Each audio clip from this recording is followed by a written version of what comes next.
Hey, No. ma'am, step away from the vehicle. Keep your hands where I can see them. Officer? What's this about? I just got home from work. We had a call. Suspicious person casing houses. Let's see some ID. Suspicious? This is my house. My ID is right here. Oh my Don't reach for anything! I said don't move! Mommy! That's my identity. Karen Henderson had no idea what she just walked into.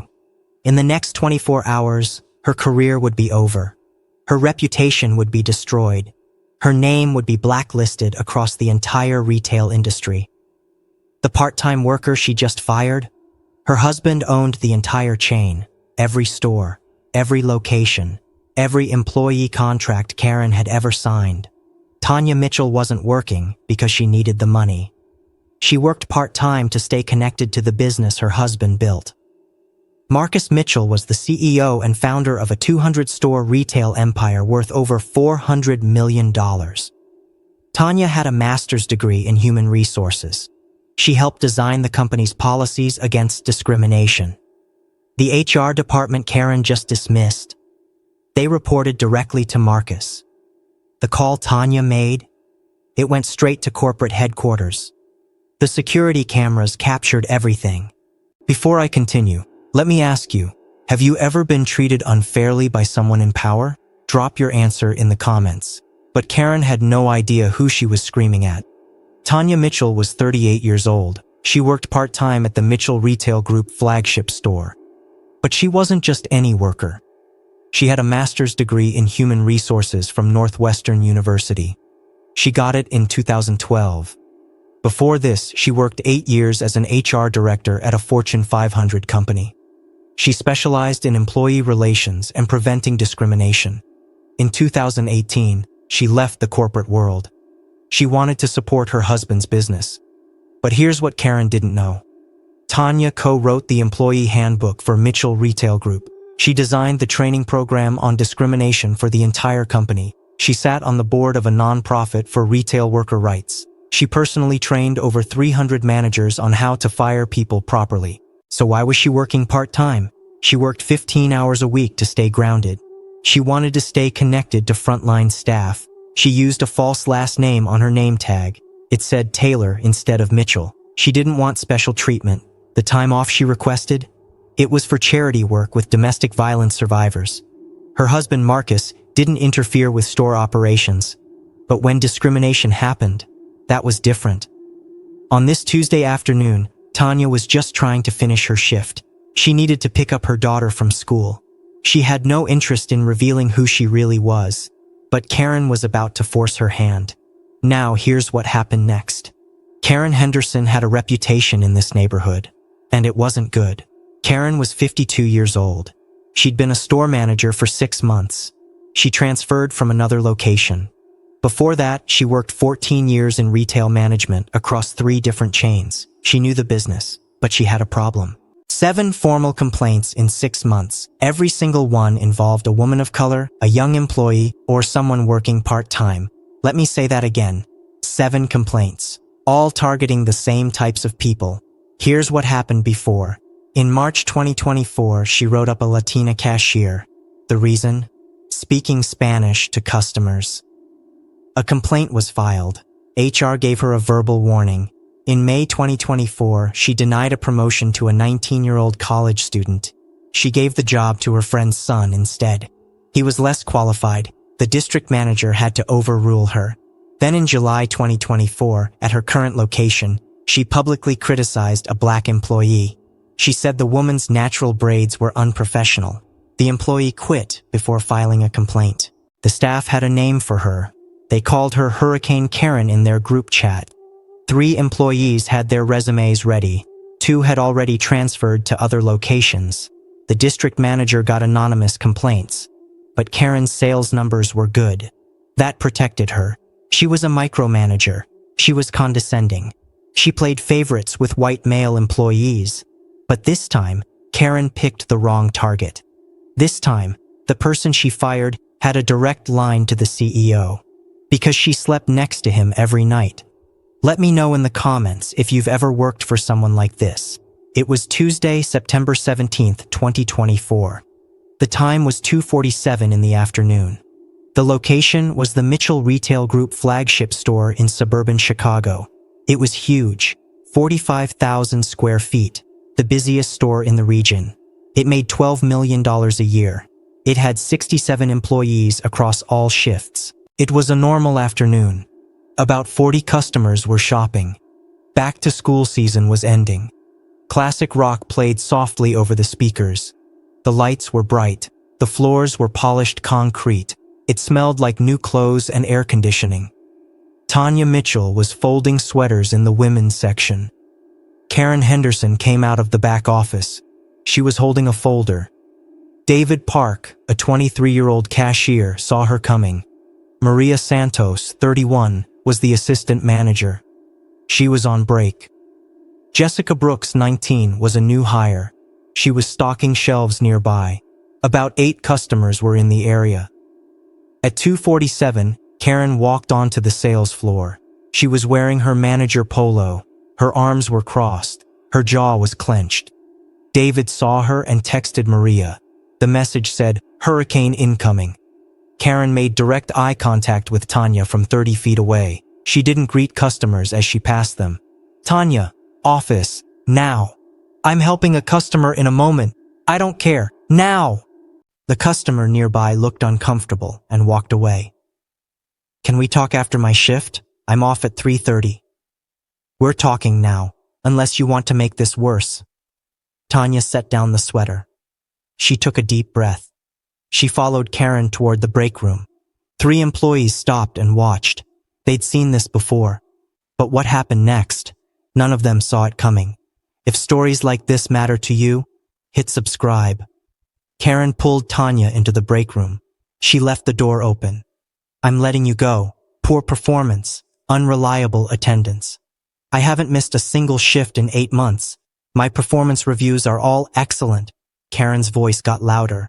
"You requested 4 days off this month alone. That's too much. I requested those 6 weeks in advance. You approved them. Well, I'm unapproving them. Since you can't commit to this job. Those were for volunteer work at a domestic violence shelter. I submitted the forms properly." Karen stepped closer. "This is exactly the attitude I'm talking about. You think the rules don't apply to you. What rules am I breaking? I'd like you to tell me." Karen raised her voice even more. "Don't get smart with me. You're part-time. You're replaceable." Tanya stayed calm. "I'd like to speak with HR before." "HR works for me. I am management. You don't get to go over my head. Actually, company policy says any termination requires—" "I don't care about policy. You're done." Then Karen stepped even closer. She pointed her finger in Tanya's face. "People like you come in here thinking you're special." Tanya paused. "People like me? Part-timers who can't handle real responsibility. Maybe retail isn't for you. Maybe you should try something easier." Tanya spoke quietly. "I think we should continue this with a witness present." David Park, the cashier, heard the yelling. He started recording audio on his phone. He kept it in his pocket. Maria Santos rushed from her break. She stood in the doorway. "Karen, maybe we should—" "Get back to work, Maria. This doesn't concern you." Jessica Brooks positioned herself where she could see everything. She pretended to organize lockers. Karen's face turned red. Her hands were shaking. She was yelling loud enough that customers 20 feet away could hear. Tanya stayed 3 feet back. Her arms were at her sides. Her voice stayed level. Karen grabbed Tanya's file. She ripped the time-off requests in half. "Pack your locker. You have 5 minutes or I'm calling security." What Karen didn't know was that Maria had already sent a text. Not to district management, not to corporate HR. She texted Marcus Mitchell's personal cell phone. The message said, "Your wife is being fired. Karen's losing it. You need to see this." By the time Karen finished yelling, the owner of the company was already in his car. He was 20 minutes away, and he was closing in fast. Type "justice" in the comments if you think Karen messed up. Tanya pulled out her phone. "I'm calling HR now." Karen looked confident. "Go ahead. They'll back me up. I've been in retail management for 14 years. Tanya dialed. She put it on speaker. The phone rang twice. A voice answered. "Marcus Mitchell's office, this is Jennifer." Karen froze. "Wait, why are you calling the CEO's office? Hi Jennifer, it's Tanya. Can you connect me to Marcus, please? Of course, Mrs. Mitchell. One moment. Karen's face went pale. Mrs. Mitchell? Tanya looked at her. I tried to handle this quietly. You wouldn't let me. You're married to Marcus Mitchell, the owner? For 12 years, I work here to stay connected to the people who actually run this company. The frontline staff you just called replaceable. Karen started stumbling over her words. I didn't know. Nobody told me. I use my maiden name, so I'm treated like everyone else. Clearly, that was the right call. This is a misunderstanding. I was just trying to maintain standards. You ripped up approved time-off requests. You said people like me don't belong in retail. Want to explain what you meant by that? Then Maria Santos stepped into the room. Karen, I've documented 6 incidents of you targeting women of color in the past 4 months. She held up her phone. She showed her notes app. It had dates, times, and quotes. I was building a case for corporate. I guess I don't need to anymore. David Park held up his phone. I recorded the whole thing. You said people like you should try something easier. That's on tape. Karen panicked. You can't record me without permission. David shook his head. Illinois is a one-party consent state. I'm the one party. This is going to corporate, the labor board, and my lawyer cousin.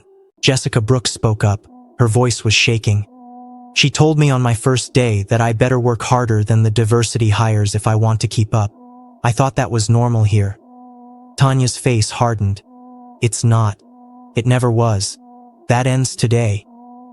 Here's what they had. Store security cameras captured the entire fight. 8 different angles. David's audio recording was 4 minutes and 22 seconds long.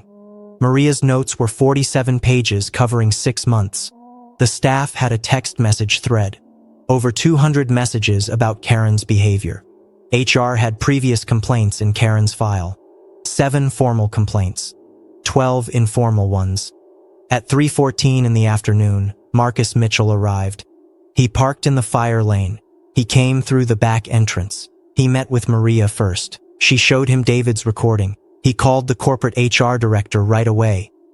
Get the investigation team here now, and call our lawyer. The team would arrive in 90 minutes. Marcus looked at Karen. His voice was ice cold. My office, now. Don't say a word until our lawyer arrives. Karen sat in the office. Her hands were shaking. Her mascara was running. She tried to explain. I was just doing my job. Sales have been up since I started. Marcus cut her off. You just fired my wife. You insulted her. And apparently you've been running a discrimination campaign against half my staff. Your sales numbers don't matter. She never told me who she was. She shouldn't have had to. You're supposed to treat every employee with respect. That's not optional. 10 minutes later, Karen was starting to understand how badly she messed up. But she still thought this might blow over. She still thought she might keep her job. She was wrong. Because while she sat in that office, someone had already uploaded the audio recording, and it was about to reach 2 million people. But wait, there's more to this. At 4:47 in the afternoon, the corporate investigation team arrived. Sandra Okafor was the chief HR officer. She had 18 years of experience in employment law. James Chen was the senior legal counsel. He specialized in workplace discrimination. Robert Torres was the VP of store operations. He oversaw all 200 locations. They turned a conference room into investigation headquarters. Karen was told to wait in the manager's office. She couldn't leave. Tanya was sent home with paid leave. That was standard during an investigation. From 4:50 to 5:30, they reviewed security footage. 8 camera angles synced with the audio timeline. The footage showed Karen's aggressive body language. It showed her pointing her finger. 3 separate customers heard the yelling and looked concerned. The timestamps matched David's recording perfectly. From 5:30 to 6:15, they interviewed employees. 11 staff members were interviewed one by one. 9 said they witnessed discrimination. 6 said they'd been personally targeted but didn't report it. They feared getting fired. 3 said Karen made comments about lazy part-timers and diversity quota hires. From 6:15 to 7:00, they reviewed records. They pulled Karen's file from the corporate database. She had previous complaints from 2 other stores. one in 2018, one in 2021. Both involved comments about race. Both times she only got coaching. Her performance reviews showed high sales but consistent problems with people. The current location had 14 staff members quit in 6 months. The company average was 4. Karen's story fell apart fast. Karen claimed Tanya had poor performance and attendance problems. The reality? Digital records showed perfect attendance. 0 missed shifts in 8 months. Performance reviews averaged 4.8 out of 5. Customer compliments logged 23. Karen claimed she treated all employees equally. The reality? All 7 complaints involved women. 5 of the 7 involved women of color. 0 complaints were filed against white male employees. Statistical analysis showed a clear pattern of bias. Karen said she didn't know Tanya was the owner's wife. She said that changed everything. Sandra Okafor responded, "That statement proves the problem. Her identity shouldn't change whether abuse is okay. The fact that you're only concerned now tells us everything." At 7:43 that evening, they delivered the decision. Karen was fired immediately for cause. She violated the anti-discrimination policy. She created a hostile work environment. She retaliated against an employee. She showed gross misconduct. The termination was effective right away. No severance package. Security escorted her from the building. She was banned from all 200 Mitchell Retail Group locations. Forever. The case was sent to the EEOC for investigation. The corporate attorney would contact Karen's lawyer about a civil case. Karen went through all the stages. Denial. This is because she's married to the owner. You're protecting her. Anger. She slammed her hands on the table. She demanded to speak to someone objective. Desperation. I'll resign quietly. Just don't blacklist me. I have a mortgage.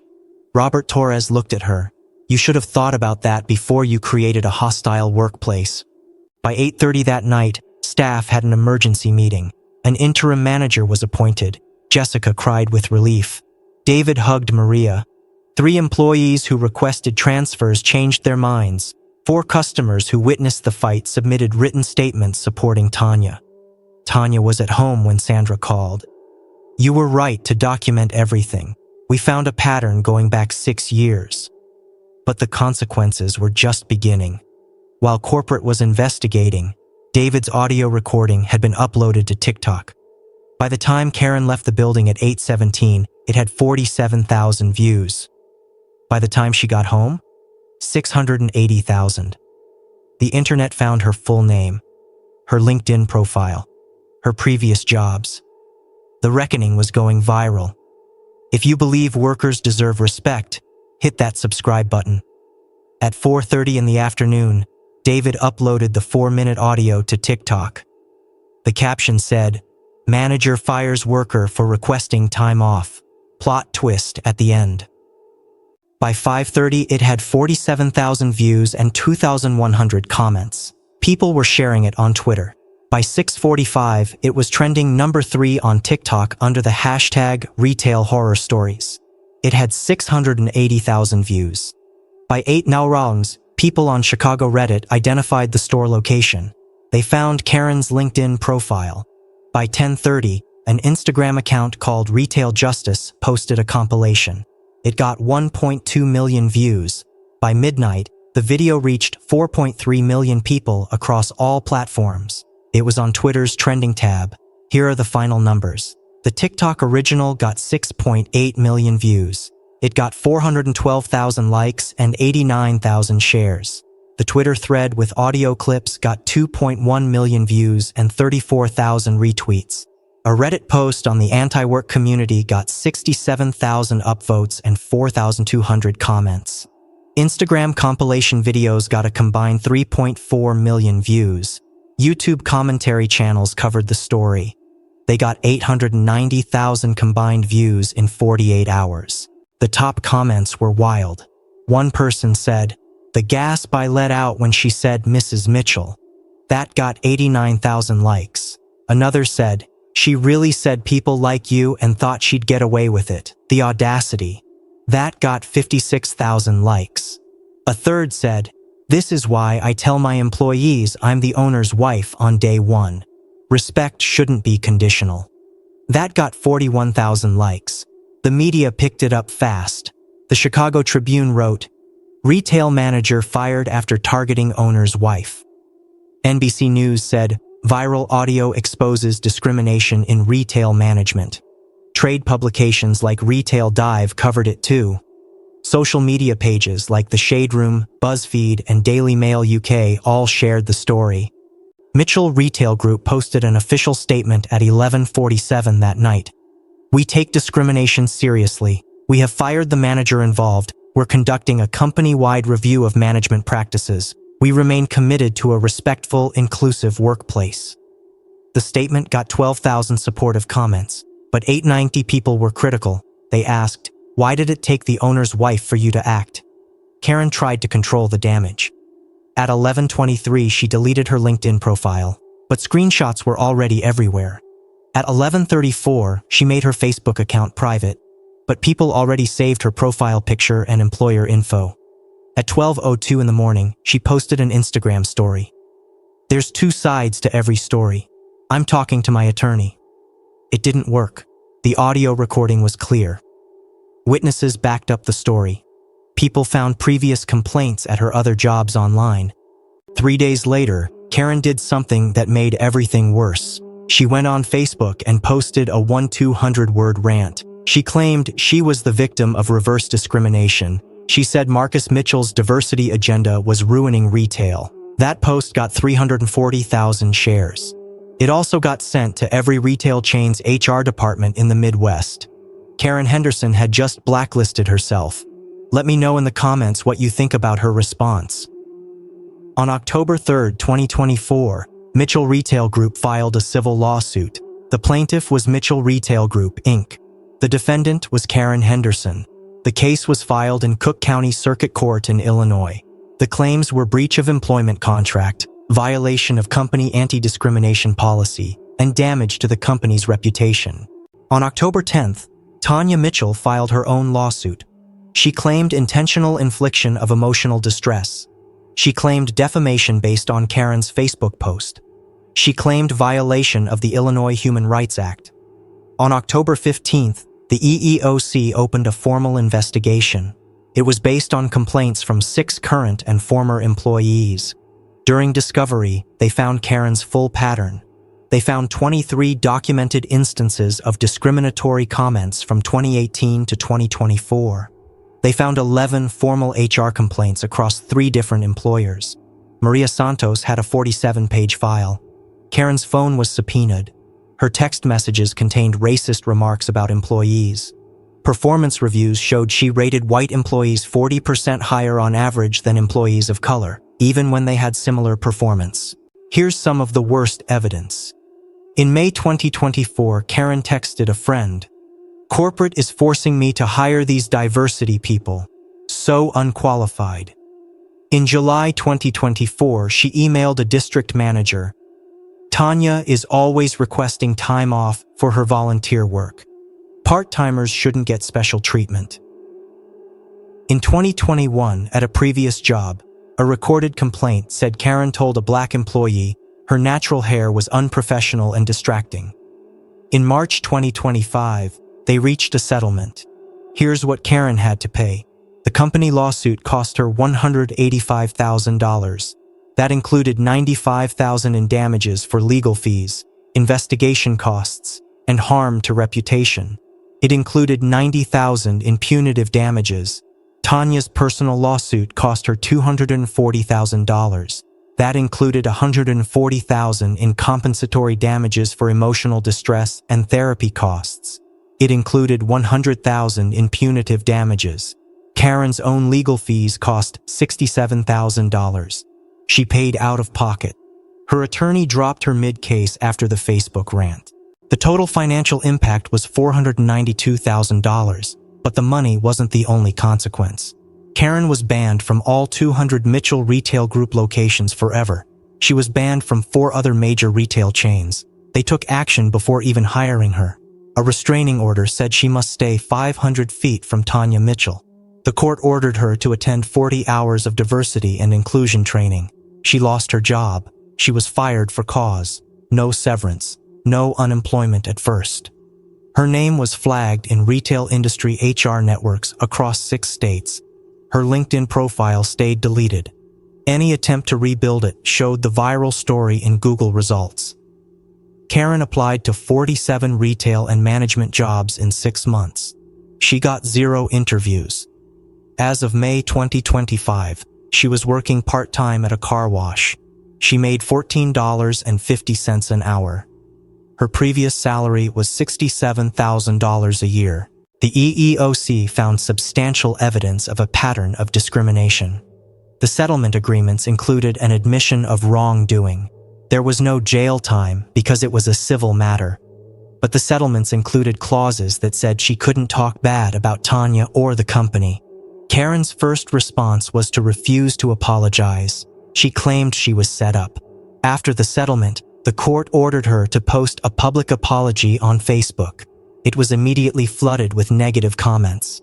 The apology said, "I regret my actions and the harm caused. I am working to understand my biases and become a better person." It failed because it was posted 6 months after the incident. It was clearly written by a lawyer. Comments were disabled. She never mentioned Tanya by name. In April 2025, Tanya Mitchell gave a statement. "This was never about revenge or money. This was about accountability. I had the resources to fight back. Most retail workers don't. That's the real injustice. I'm using the settlement to fund legal aid for retail workers facing discrimination." Karen's actions cost her career, but if this story prevents one more worker from being abused, then something good came from it. Wait until you hear what this exposed about the entire industry. In April 2025, there was a press conference at a Chicago labor rights nonprofit. Tanya sat at a table with Maria Santos and David Park. They were the witnesses who testified. 40 reporters were there. It was live streamed on YouTube. Tanya spoke first. "For 3 weeks after this happened, I couldn't sleep. I kept hearing her voice. People like you don't belong here. I've worked in HR for 15 years. I've seen discrimination, but experiencing it personally, it's different. My daughter asked me why I was crying. How do you explain to a 9-year-old that someone hated her mom for no reason?" She continued, "I had every advantage: education, resources, a support system, financial security, and I still felt powerless in that moment. The average retail worker makes $13.45 an hour. They can't afford lawyers. They can't afford to lose their job. They suffer in silence. If this happened to me with all my privilege, imagine what happens to workers without a voice. That's the real story." Then she spoke directly to workers. "You don't deserve to be abused. Not for $13 an hour. Not for $50 an hour. Not for any amount of money. Document everything. Take screenshots. Save emails. Record conversations where it's legal. Tell someone. File complaints. You have rights. I know it's scary. I know you need the paycheck, but your dignity is not for sale." She turned to customers. "The next time you see a manager screaming at a teenage cashier, say something. Record it. Be a witness. Your silence enables abuse. Your voice can stop it. Respect isn't a perk. It's the baseline." Tanya explained what she wanted. "I'm donating the settlement to create a legal fund for retail workers facing discrimination.